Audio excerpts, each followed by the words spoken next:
நீங்க பார்த்துக்கிட்டு இருக்கிற இந்த அம்மனோட கருவறை சுமார் 1200 ஆண்டுகள் பழமையான முற்கால பாண்டியர்கள் வழிபட்ட ஒரு அம்மனோட கருவறைங்க. இந்த கருவறையில் இருக்கக்கூடிய அம்மனுடைய பெயர் திருநாகேஸ்வரி. இந்த அம்மனுடைய சிறப்பம்சம் என்ன அப்படின்னு நம்ம பார்க்கும்போது அவங்க முகத்தில் இருக்கக்கூடிய அந்த 2 கண்கள் தான். பொதுவாக அம்மனோட அந்த கண்களை நம்ம தூரமாக இருந்து பார்க்கும்போது சரியாக தெரியாது. ஆனால் இந்த கோவிலில் நீங்கள் தூரமாக இருந்து பார்த்தாலும் அம்மனோட கண்கள் நல்ல பிரகாசமாக தெரியும்.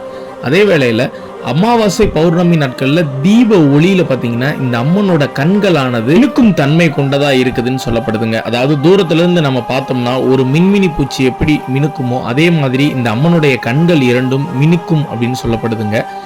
ரொம்பவும் பழமையான ஒரு சிவாலயம். ரொம்ப நாளாக பாதுகாப்பற்ற நிலையில் இருந்ததை இப்போ சிவசொந்தங்கள் மீட்டெடுத்து ஒரு மிகப்பெரிய கோவிலாக கொண்டு வந்துக்கிட்டு இருக்கிறாங்க.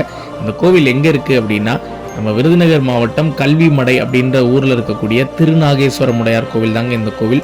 ரொம்பவும் சிறப்பான ஒரு திருத்தலம். வாழ்க்கையில் ஒரு தடவை நீங்கள் போகக்கூடிய திருத்தலம். இந்த கோவிலோட லொக்கேஷன் டிஸ்கிரிப்ஷனில் கொடுத்துருக்கேன். மறக்காமல் நேரில் போய் பாருங்கள். நீங்கள் பார்த்த இந்த அம்மனோட சிறப்பம்சத்தை உலகத்துக்கு வெளிப்படுத்த ஷேர் பண்ணி தெரியப்படுத்துங்க.